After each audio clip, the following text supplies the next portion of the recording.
반갑습니다.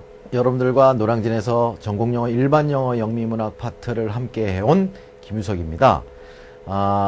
이제 2015학년도 대비를 위해서 이제 아마 이 화면을 켜보고 어떻게 공부를 하면 좋을까, 또 어떤 책을 봐야 될까 많은 궁금증이 계실 텐데 이번 시간에 이제 그런 자리를 좀 마련해 보았습니다. 그래서 먼저 크게 두 가지. 첫 번째로는 이제 실제 시험엔 이번에 처음 서답형 유형이 시험이 나온 그 유형에서 제 파트인 일반영어 영미문학 파트를 한번 분석해 보고요. 두 번째로는 이제 어떻게 공부하면 될까? 제가 10년 넘게 노량진에서 강의해 오면서 특별히 이제 서답형으로 바뀐 이 시점에서 과연 수험자 여러분들이 어떻게 공부하면은 빨리 그리고 효율적으로 합격할 수 있는가, 그런 전략을 한번 소개하는 시간을 가져보도록 하려고 합니다. 먼저 일반 영어 분석을 한번 해볼게요. 자, 먼저 일반 영어를 보기 전에 이제 2014학년도에 어떻게 기출이 되었고 어떻게 문항 구성되었는가를 잠깐 살펴보고 들어갈게요. 우리 이제 시험이 이렇게 치러졌죠. 1교시, 2교시, 3교시에 이루어져 있고, 1교시에는 교육학, 논술 한 문제가 나왔고요. 그 다음에 2교시에는 전공 A형이다 그래가지고 기평이 15개, 그 다음에 서술형이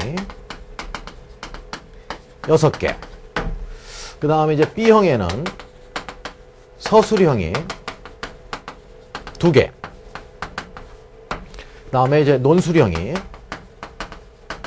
2문항, 이렇게 출제되었어요.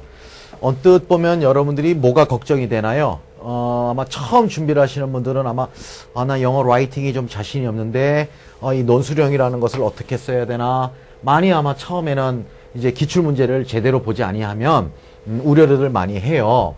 결론적으로 말씀을 드리면요, 많은 분들이 그랬어요. A형과 B형 중에서 어떤 게 어려웠냐 질문을 하면은 다들 한 10명 정도, 거의 대부분이 A형이 어려웠다 그랬어요. 왜냐하면 일단 문항수가 많아요. 그러니까 절대적인 시간이 부족을 했고, B형 같은 경우는 문항이 총 4문항밖에 되질 않으니까, 그렇다고 이 논술형이 뭐 200~300자 단어로 쓰는 유형이 아니었고 거의 100자 내외로만 쓰면 됐고 크게 변별력이 없었기 때문에 이 B형보다는 이 A형이 어려웠다고들 합니다. 그렇다면 이제 기평 15문항 중에서 이거는 어떻게 구성이 되었느냐면, 일단 5개는 듣기평가죠.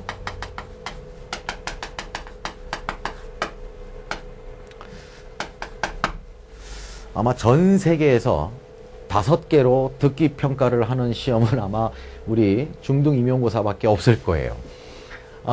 그리고 나서 나머지 이제 10개의 기평이 있는데, 이 10개의 기평이 이제 골고루 이제 일반 영어와 그 다음에 영미문학, 그 다음에 영어교육론, 그 다음에 영어학, 이렇게 출제가 되었고요. 그 다음에 이제 서술형 같은 경우도 골고루 일반 영어, 영미문학, 영어학, 영어교육론이 출제가 되었고요. 특별히 B형 같은 경우 서술형 2개 같은 경우가 이제 일반 영어가 나왔고, 그 다음에 영미문학이 나왔고요. 그 다음에 논술형이 이제 2문항인데 일반 영어가 나왔고 영어교육론이 나왔고요. 상대적으로 이번 시험에서 많은 분들이 체감하는 게 일반 영어의 중요성, 그 다음에 영미문학의 변별력, 물론 제 영역이고 제가 가르쳐 왔던 과목이라 하는 소리가 아니라 지금 많은 분들이 지금 혼란스러워했고, 그동안에 대개 시험을 이제 공부하다 보면은 보통 영어교육론이나 뭐 교육학 이렇게 귀에 익숙하고 또 학교 다닐 때 좀 들어봤던 것들, 그래서 공부를 하다 보면 손쉽게 뭔가가 내가 얻어지는 것 같은 느낌이 드는 과목들부터 공부를 하다 보니까 매해 그래요. 제가 10년 넘게 강의하면서 매해 보면 항상 결과 가서는 내가 영어 실력이 부족했구나, 영어를 잘해야 붙는 시험이구나라는 항상 그러한 그 반성 아닌 반성들이 늘 수험자들의 입에서 오르락 내리락 하는 게 이번 시험 결과에서도 마찬가지였다라고 일단은 말씀을 드리고요. 그러면 그 중에서 제 파트인 일반 영어와 영미문학이 어떻게 이제 구성이, 시험이 문제가 나왔는가를 대략 살펴볼게요. 물론, 자세한 해설은 제가 시험 치르고 나서 그 다음날 제가 답안을 다 냈어요. 제 나름대로 이 평가원에서 답안이 주어지지 않기 때문에 또한 거의 모든 강사들마다 좀 답이 더 항상 예전에 서답형 때 주관식 때 유형 보면 좀씩 다르기도 하고 그래요. 그래서 저 같은 경우는 이제 바로 그 다음날 이제 하나하나 풀면서 이제 여러분들이 가장 궁금해하는 문항들 위주로 제가 제 다음 카페나 또는 제 네이버 블로그에다가 답안이나 자세한 해설 또 영시 같은 경우는 제가 번역본이 없더라고요. 찾아보니까. 그래서 제가 직접 번역을 했는데 어쨌든 그런 자세한 해설은 여러분들이 그 자료를 한번 참고하시면 될 것 같고요. 저는 이제 전반적으로 어떻게 출제가 되었는가를 한번 이 시간 살펴보려고 합니다. 자, 먼저 이제 일반 영어 한번 볼게요. 저는 특이하게, 일반 영어, 사실 우리가 대학 다닐 때 보면 여러분들이 뭐 일반 영어라는 과목이 없지요. 뭐 시사 영어나 뭐 다른 뭐 학교 문법을 배우거나 뭐 그러면서 그냥 어떤 교육론이나 영어 카테고리가 들어가지 않거나 또 문학 카테고리가 들어가지 않는 그런 과목들이었는데 특별히 우리가 지금 임용고사를 준비하면서 가장 어려워하는 과목이 영역이 일반 영어 영역이에요. 왜냐? 일단은 그 전공 문제가 어렵게 나올 수가 없죠. 우리 임용고사에서는. 근데 때로는 가만 보면 답답한 게 이제 노량진에서 이제 강의하시는 많은 또 분들이 자기 영역 파트에 대한 전문가이다 보니까 너무나 깊게 들어가요. 이게 뭐 대학원 과정에서나 필요한 깊이까지 들어간다든가 또는 뭐 한 과목만 따져더라도 뭐 최소 대여섯 권의 어떤 원서들을 뭐 필수다 해가지고 이렇게 강의하다 보니까 잘 모르는 처음 공부하시는 분들이거나 어떤 정확한 가이드가 잡히지 않은 분들 같은 경우는 그냥 주변이 다 그렇게 하니까 또 그런 책을 봐서 뭐 얻어지는 것도 있으니까 대부분 너무 많은 거를 한 번에 시작을 한다고요. 그래서 제가 항상 매해 보면은 안타까워서 제가 제발 우리는 대학원 입학고사도 아니고요. 우리는 중고등학교 거의 70% 이상은 중학교 영어 선생님을 뽑는 시험이기 때문에 무엇을 요구할까? 아이들과 소통할 수 있는 선생님, 그 다음에 아이들이 사교육을 가지 않더라도 학교 현장에서 교실에서 그 영어 선생님으로 하여금 충분한 영어 공부를 배울 수 있는, 가르칠 수 있는 그 정도의 스킬이 필요한 것이고 그것을 얼마나 효과적이고 얼마나 아주 집약적으로 답안을 쓸 수 있는가. 아무래도 경쟁 시험이니까 그 정도를 요구하는 건데 가장 기본이 되는 영어에 공부를 많이 안 하고 우리가 이제 전공이다 또 전공 원서다 이런 것에 치이다 보니까 나중에 항상 시험의 후반부에 시험 준비하다가 여름 이후에 후반부 가면은 이제 가장 베이스인 이제 영어에 대한 문제가 혼돈스럽게 많은 혼돈스럽다고 또 사실 자신도 없고 그런 부분을 많이 이제 고민 아닌 고민 애로점으로 여러분들이 저한테 많이 상담들을 하세요. 자, 그러면 일단 2014학년도에 일반 영어가 어떻게 나왔는가? 저는 아까 말씀드린 대로 크게 세 가지를 일단 다 넣었어요. 듣기도 일반 영어다라고 저는 일단은 넣습니다. 듣기와 독해와 영작. 이제 우리 말하기 같은 경우는 2차에서 뭐 영어 구술 면접을 통해서 이제 시행되는 것이고 일단은 여러분들이 1차를 준비하는 데 있어서는 기본적인 제가 말하는 일반 영어라는 것은 그냥 General English예요. 그냥 영어에 대한 베이스죠. 그래서 이제 듣기와 독해, 영작 요 세 파트가 시험 문제로 출제가 되는데 먼저 이제 듣기 파트를 볼게요. Listening 파트 보면은 총 5문항이 출제되었죠. 그런데 문제가 뭐냐면요. 여러분도 한번 들어보세요. 크게 듣는 데는 어려움이 없어요. 뭐 스크립트가 뭐 길다던가, 냉정하게 말하면요. 이번 출제되었던 듣기 스크립트의 난이도, 지문의 스크립트의 난이도나 길이는, 우리가 토플의 아마, 중하 정도의 그런 수준이었어요, 사실은. 그런데 문제가 뭐냐면, 그래, 들었다 이거지. 들었는데, 문제 디렉션에서 요구하는, 예를 들어서 어떤 내용에 대해서 무엇을 말하고 있는지를 두 단어로 쓰시오. 이렇게 했을 때 그 두 단어가 내가 들었던 단어들에서 명백하게 그거 해서 가져고 오면은 난이도가 쉽단 말이에요. 그러면은 우리가 일명 중고등학교 수준의 아이들이 듣는 그런 듣기 평가랑 별 차이가 없겠죠. 근데 문제는 어디서 발생했냐면은 두 문항 정도는 다 들었는데 분명하게 들어도 답을 쓰기가 어려웠다. 즉 눈으로 보건 내가 들었던 간에 어떤 내용인지는 알았고 무엇을 물어보는지는 알았는데 요구하는 디렉션에 내가 앤서를 쓸 때에 그 단어가 내가 들었던 단어를 변형해야 된다든가 아니면 들었던 그런 이 단어와 저 단어를 결합을 해서 해야 하다 보니까 이것은 엄격히 말하면 듣기평가가 아니에요. 듣기평가라는 것은 그 사람이 그냥 매트리얼 자체에 대해서 정확하게 이해를 하고 있는가를 물어보는 거잖아요. 그런데 우리 임용고사의 듣기평가는 형식은 리스닝 문제로 나오지만 답을 쓸 때는 결국 추론을 해야 되고 그 다음에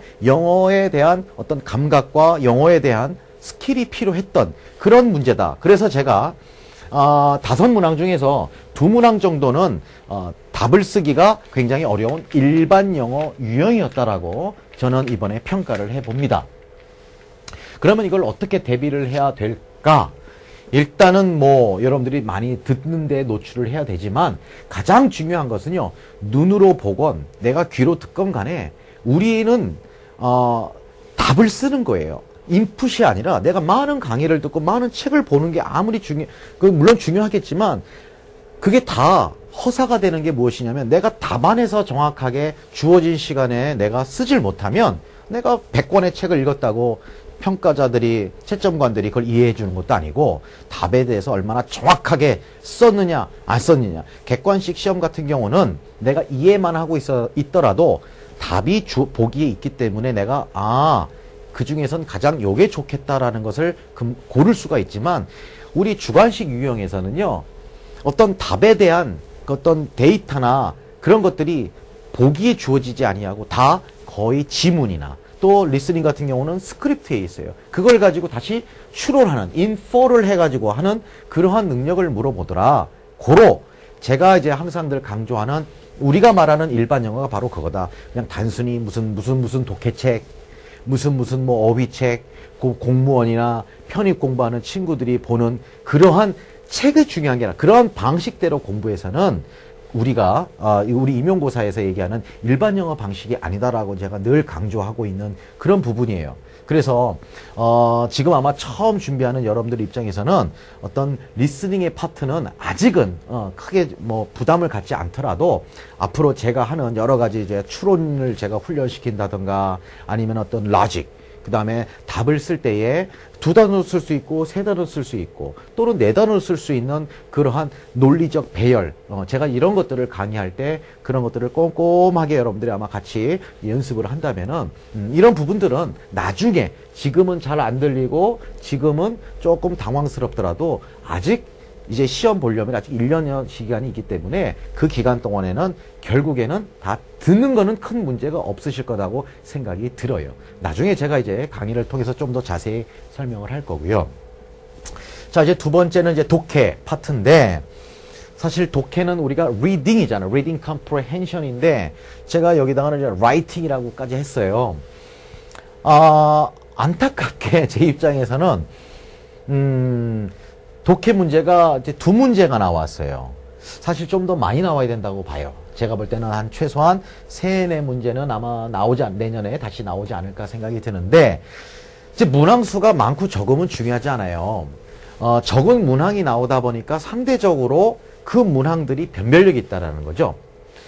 쉬운 예로 지문이 여러분들 긴 게 쉬울까요? 지문이 짧은 게 쉬울까요?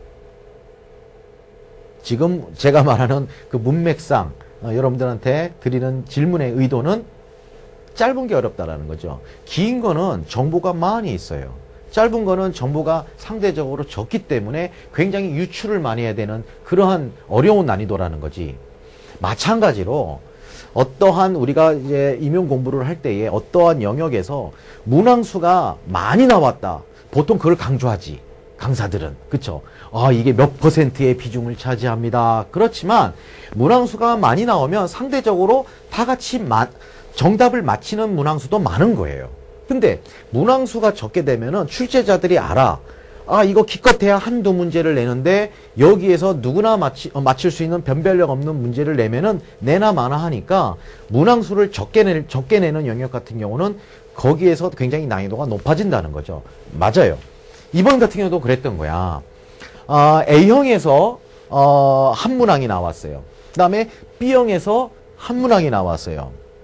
근데 이제 B형에서는 서술형으로 나왔고 A형에서는 이제 기입형으로 나왔는데 특별히 이제 듣기평가 5문항을 풀고 6번 자리에 A형 한 문항이 독해가 나왔는데 독해 지문이 상당히 난이도가 있었고 많은 수험자들이 얘기하기를 너무나 시간을 6번에 잡아먹었다. 그러다 보니까 상대적으로 뒤로 가는 번호들에서 시간이 부족할 수밖에 없었다. 그래서 제가 항상 강의할 때 얘기하지만 6번을 잡아라 그래. 6번. 리스닝은 과감하게 버리고 일단 5번까지 리스닝을 들었으면 그 다음에 6번에서 시작이 잘 풀려야 뭔가가 뒤에서 잘 돼야 되는데 6번에서 끙끙끙끙거리고 시간을 많이 잡다 보니까 상대적으로 시험지 옆 사람들은 넘기는 소리가 나지. 그러니까 불안도 하지. 자신감이 결여된다는 거지. 그래서 이번에 난이도가 상당히 어려운 지문이 나왔고 답을 쓰는 것은 의외로 금방 보이면 보였던 문제였고 안 보이면 안 보였던 문제예요. 그 다음에 이제 B형 서술형에 나왔던 이제 우리 일반 영어 문제가 뭐냐면 언뜻 보면 영작하는 문제예요. 왜냐하면 디렉션에서 블라블라블라 이제 여러분들이 기출문제를 뭐 지금 같이 펴서 보셔도 되고 나중에 보셔도 되고 지문을 근거로 해서 작가가 글쓴이가 라이터가 왜 이렇게 얘기하는지를 영어로 써봐라 했어요. 그렇다면 어때요? 이것은 free writing이 아니죠. 어떤 지문을 근거로 해서 쓰는 paraphrasing 능력을 물어보는 시험이었다. 그러니까 paraphrasing은 분명히 영작 스킬이지만 지문을 근거로 하기 때문에 이것은 제가 이제 독해 문제다. 특별히 reading, writing 유형이었다라고 제가 문항을 했고요. 어쨌든 이 두 문항 다 만만치가 않았고 가장 핵심은요. 시간이 많이 소요됐어요. 수험자들이. 그러니까 한정된 시간 내에 전 문제를 다 풀어야 되는데 어떤 한두 문제에서 시간을 소모하다 보니까 상대적으로 쉽게 풀 수 있는 그런 문제들을 놓치게 되는 그러한 굉장히 애석한 일들이 많이 있었다. 그렇게 들었고요. 이제 세 번째로는 이제 라이팅 유형이 나왔어요. 총 두 문항이 출제가 되었고요. B형에서 서술형의 한 문항, 그 다음에 논술형의 한 문항 이렇게 나왔는데 서술형 같은 경우는 이제 그래프를 주고서 그래프를 분석해서 한 3, 40단어, 4, 50단어로 쓰는 유형. 그 다음에 또 하나는 이제 토플 영작 유형으로 문항이 이제 나왔어요. 이제 고령화 사회가 되면서 어떻게 해야 되느냐. 그래서 이제 가이드 라이팅 이제 유형으로 나왔는데 제 개인적으로는 내년에 다시 이 유형이 나오지는 않을 것 같아요. 과거 우리 기출 문제 전례를 쭉 보면은 어떤 해에 이 문항이 나왔다고 하면은 또 노량진 우리 강사분들이 죄다 그 유형을 또 그대로 이제 카피해가지고 연습을 시킵니다. 그러면 기출에서 또 그 다음에 시험 나올 때는 또 전혀 그 유형하고는 좀 다른 유형의 문항들이 나와가지고 항상 수험자들을 이제 괴롭히죠. 마찬가지죠. 그렇기 때문에 어찌됐건 요런 유형들은 사실은 요 두 유형들은 노량진에서 또 제가 강의한다든가 이런 게 아니라 그렇다고 뭐 이 두 유형 꼭 잡자고 뭐 여러분들이 어학원 가실 필요는 없는 것 같고요. 다양하게 써볼 수 있는 유형들은 시중에 나와 있는 어학원 교재들이 한두 권쯤은 있어요. 이제 그런 것들을 가지고 풀면 되고요. 사실은 제가 여기다 써놨잖아요. 변별력이 없다. 나중에 가서는 다 써요. 못 쓰고 나오는 사람이 없어요. 그러니까 언뜻 보면은 굉장히 이제 임용고사 준비하시다 보면은 많은 이제 그 시험 준비자들이 이제 있어요. 그러니까 뭐 이제 뭐 2학년, 이제 3학년에 4학년 되는 분들도 있지만, 또 결혼하고 애 놓고 있다가, 아, 그래도 전공을 살려보겠다 해가지고 다시 좀 나이 좀 있은 상태로 공부를 하다 보면은, 언뜻 보면, 아, 이런 유형들이 나에게는 굉장히 좀 낯설고 자신이 없다. 내가 뭐 연수를 갔다 온 것도 아니고 내가 평상시에 뭐 영어 전공자라고는 했지만 영어에 대해서 많이 노출을 하지 않았기 때문에 굉장히 자신 없어요 라고 하는 분들이 있는데, 실제로 시험장 갈 때는 얼마든지 뭐 제가 모의고사나 문제풀이나 뭐 다양한 그런 것들을 통해서 이런 것들은 다 연습이 돼요. 되는데 가장 핵심은 뭐냐면 논리예요, 논리. 제가 말이 일반 영어지, 제가 과거에 여러분들이 들으면 아시는, 지금은 뭐 거의 인지도가 많이 낮아진 그런 학원이던데, 저 있을 때는 굉장히 힘들었어요. 강사의 삼성 같은 곳이었었어요.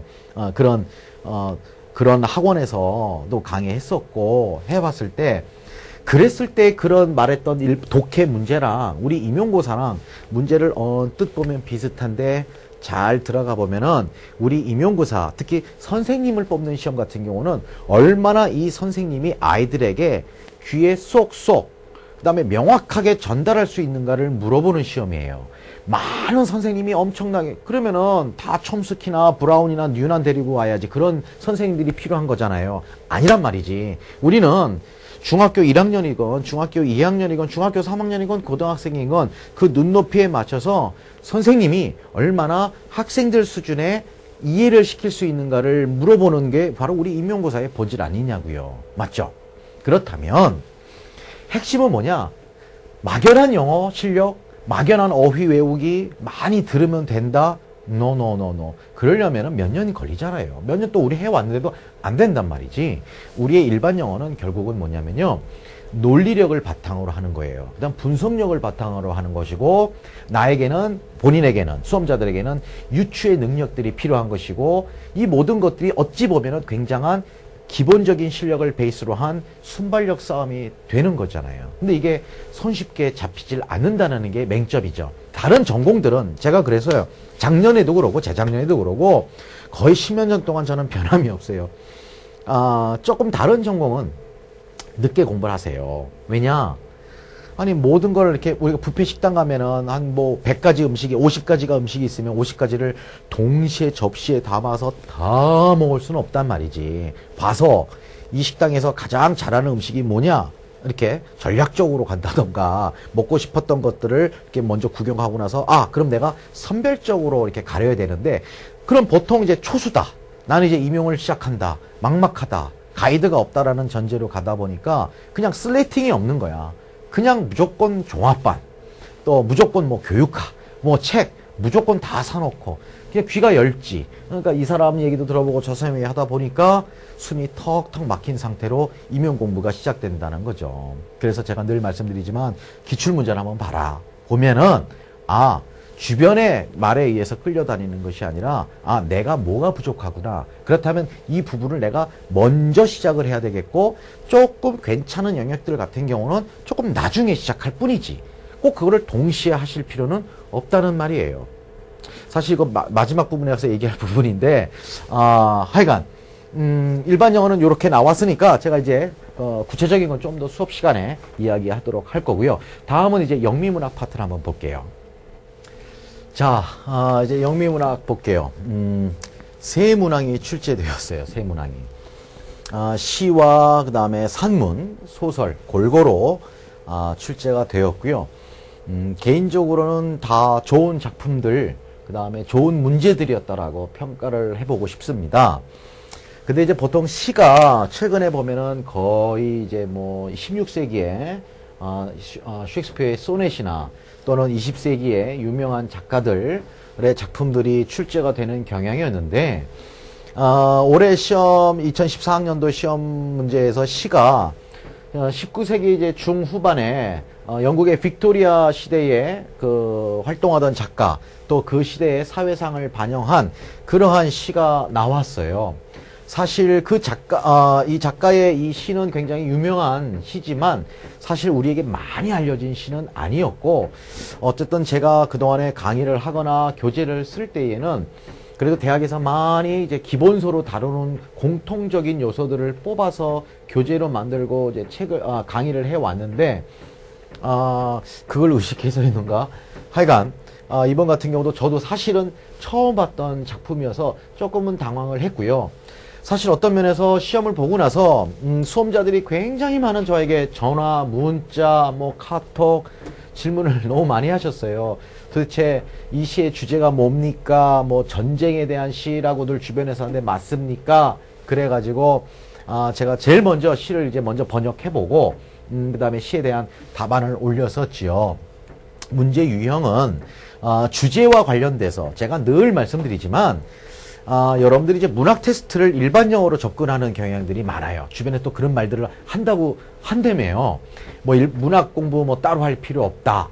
뭐 문학을 그렇게 근데 그거는 이제 본인들이 듣는 뭐 공부를 하거나 잘못 공부를 하거나 또는 임용에서 요구하는 영미문학 강의를 이제 제대로 들어보지 않은 분들 또는 문학을 위한 문학 강의를 듣는 그런 분들이 이제 많은 그런 소리를 한다고들 이제 제 수강생들이 그러더라고요. 문학이라는 것은 텍스트는 굉장히 많죠. 작품들 너무너무 많아요. 영미시 어떻게 우리가 뭐 1000작품을 읽은다고 해서 꼭 거기서 나오고 안 나오고 뭐 그것이 중요한 게 아니라 어떤 작품이 시험에 나오던 간에 내가 문학을 제대로 읽을 수 있는 그런 기본적인 문학 감상 소양, 읽을 수 있는 능력이 가장 중요한 건데 대개 보면 여러분들이 학교 다닐 때 어땠어요? 어떤 배경 지식, 작가, 뭐 이런 위주의 어떤 신비평주의적인 입장에서 이제 시를 분석하거나 또는 소설 강의를 듣다 보면은 그것이 문학을 위한 문학이다 보니까 전공을 하지 않거나 아니면은 크게 관심이 없으면은 굉장히 문학 공부가 지루하죠. 어휘도 너무나 평상시 우리가 사용하는 그런 ordinary language가 아니고 문학적 언어들이 많이 언급되고 있고 같은 단어라도 문학에서는 사용되는 그런 뜻으로 사용되는 그러한 어휘들이 나오기도 하고 문학이라는 것이 기본적으로 비유거든요. 그러니까 나는 너를 사랑해라는 것은 문학이 아니야. 근데 나는 너를 사랑해라는 것을 어떻게 비유를 할 것인가 또는 소설로 말하면 어떠한 캐릭터를 넣고 어떠한 구성을 할 것이냐 그렇게 해서 소설이 생겨나는 것이고 시가 생겨나는 것이잖아요. 그러니까 뭐든지 그냥 일반적인 얘기인데 우리의 얘기고 나에 대한 얘기고 우리 인간에 대한 얘기인데 그것을 갖다가 작가들이라는 것은 만드는 거지. 그러다 보니까 쉽지 않은 거지. 그렇다면 우리는 어떻게 해야 되느냐? 어떻게 만들었느냐? 원래는 이런 것들을 어떻게 비유를 했고 또 어떤 구성으로 했는가? 이런 방법을 가르쳐 주면 사실 저도 학교 다닐 때 이렇게 배워보지는 많이 못했어요. 물론 제가 존경하는 아버님이라고 지금도 부르는 제 은사님이 계세요. 그분한테 제가 감동을 받아서 제가 이제 시를 전공하게 됐었거든요. 그런데 아마 여러분들도 학교 다닐 때 좋은 아마 훌륭하신 교수님들도 많이 계셨겠지만 특히나 이제 노량진에서는 제가 이제 그래도 일반형 영미문학은 제일 오래 강의했거든요. 그래도 나름 동안이라고 자부는 하는데 그래도 제가 조금 연식이 좀 됐답니다. 그러다 보니까 이제 많이 수험자들한테 듣기도 하고 이제 저 같은 경우는 노량진에서 직강을 한다고 그러죠. 학원 강의를 제가 어떤 팀으로 하는 것이 아니라 제 영역만 단과로 하기 때문에 많은 분들이 제 강의는 뭐 다른 어떤 뭐 이상하게 노량진에서만 팀이라는 게 있는 것 같아요. 영어만.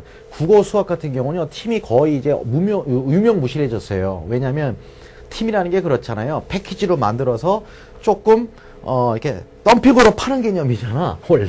원래 그게 팀이죠. 물론 시너지가 나서 다 좋고 다 강의가 좋고 다 훌륭하시면 좋은데 사실 모든 게 그래. 이렇게 2명이 모이건 3명이 모이면 이 사람은 괜찮지만 이 사람은 조금 부족하고 또 이 사람 스타일은 나에게 맞지만 이 사람 스타일은 맞지가 않아. 하지만 처음에 못 모르는 사람이 금액적으로 봤을 때는 어쨌든 한 번에 모아서 이렇게 해주니까 좀 싸거든. 그러니까 듣다 보면 나중에는 안 듣는 영역도 생기고 나랑 맞지 않는 영역도 생기다 보니까 그냥 끌려가게 되는 거지. 버리는 강의도 생기게 되고. 그래서 저는 사실 그런 부분에 많은 국어나 수학 같은 경우는 수험자분들이 굉장히 그 부분에 대해서 냉정한 평가를 해버려가지고 그랬는데 이상하게 우리 전공 영어 같은 경우는 여전히 그냥 이렇게 팀 하다 보니까 저 같은 경우는 이제 솔직히 말하면 가운데서 있다 보니까 정보가 많이 와요.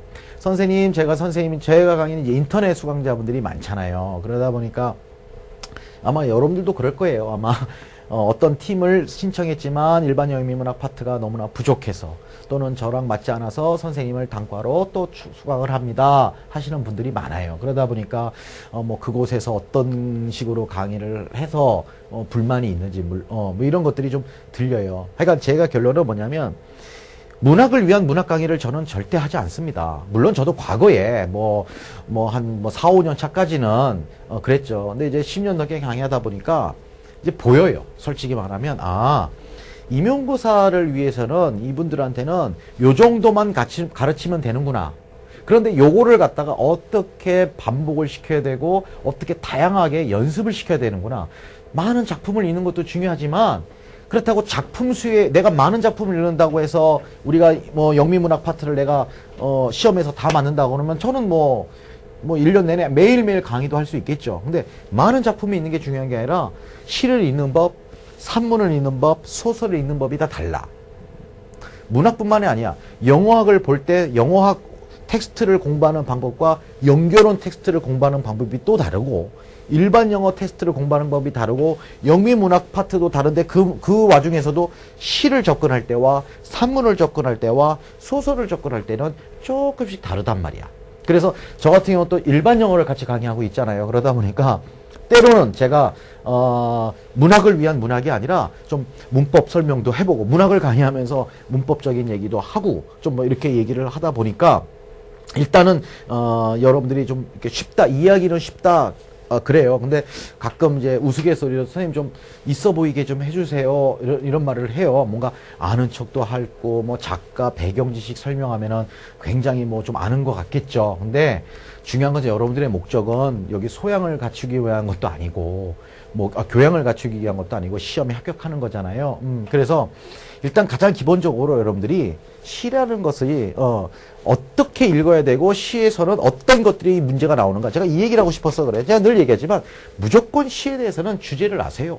주제와 관련돼서 문제가 나오는 거지. 절대 시의 어떤 지엽적인 뭐 석사 과정, 석박사 과정에서 물어보는 난이도들을 그런 것들을 중고등학교 교사가 될 분들한테 물어보지는 않는다라는 것. 그러니까 크게 염려하지는 아니하고 고마운 감사한 것은 시 같은 경우도 저와 함께 1년간 공부했던 분들이 그래도 처음 다뤄본 시지만 선생님이 평상시에 이렇게 강조하셨던 항상 주제와 관련해봐라. 키워드가 뭐냐.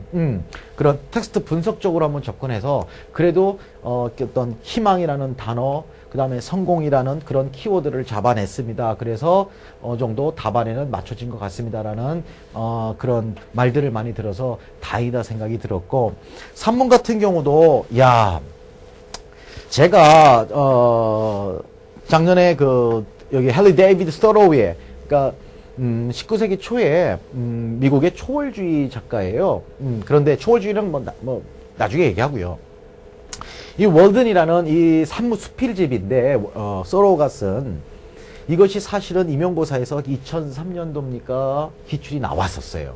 그런데 워낙 이 월든이라는 작품이 미국 대학생들에게는 교양서예요. 그냥 1학년 때 다 읽어야 되는 거. 우리로 말하면 뭐 바이블이에요, 바이블. 그래서 워낙 글이 좋아서 저는 설사 이 작품이 한번 기출이 되었기 때문에 나오지 않더라도 워낙 이 텍스트가 좋기 때문에 제가 사실은 작년 한 해 모의고사 때나 문제풀이 때 한 3번인가 4번인가 걸쳐서 각각 다른 파트들을 해가지고 지문을 출제를 했었어요. 문제를 만들어서. 그런데 이번에 또 나왔답니다. 근데 물론 제가 한 권의 책 중에서 제가 발췌한 똑같은 영역, 똑같은 부분이 나오지는 않았지만, 그래도 아마 저와 함께 했던 많은 분들이, 그래도 익숙했다.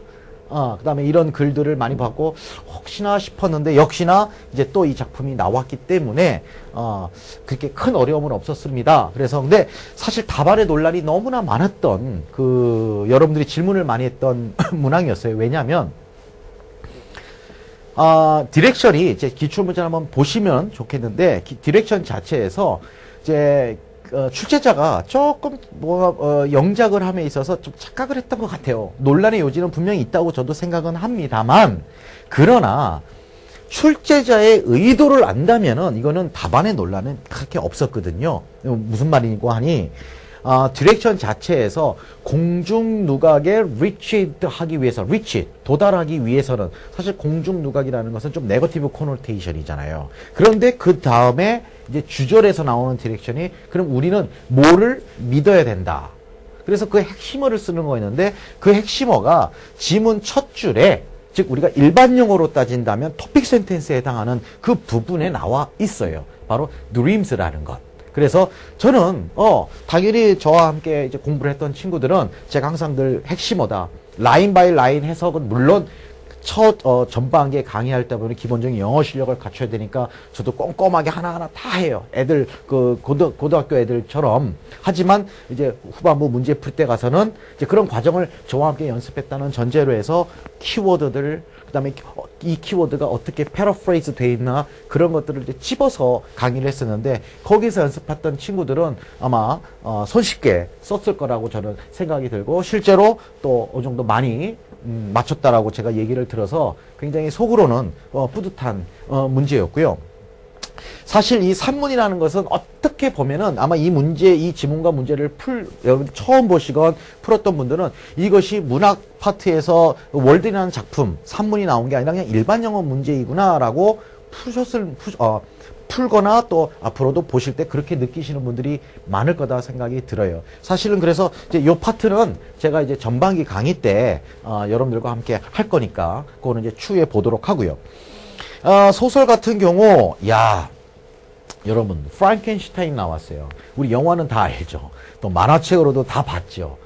그쵸? 그러니까, 메리 셸리 프랑켄슈타인 나왔는데 사실 이것이 여러분들 아시다시피 단편 소설은 아니잖아요. 그렇다고 어떤 면에서 제가 강의를 할 때 가장 큰 애로점이 한 6개월간 어떤 한 강좌, 소설만 제가 6개월을 하겠다. 시만 6개월을 하면은 참 좋은데, 여기가 노량진이고, 아무래도 또 우리가 보통 2달 텀으로 이렇게, 커리큘럼이, 슬라버스가 짜지다 보니까 굉장히 한정된 시간에 굉장히 엑기스적인 작품을 가지고 여러분들한테 샘플 강의를 하는 거거든요.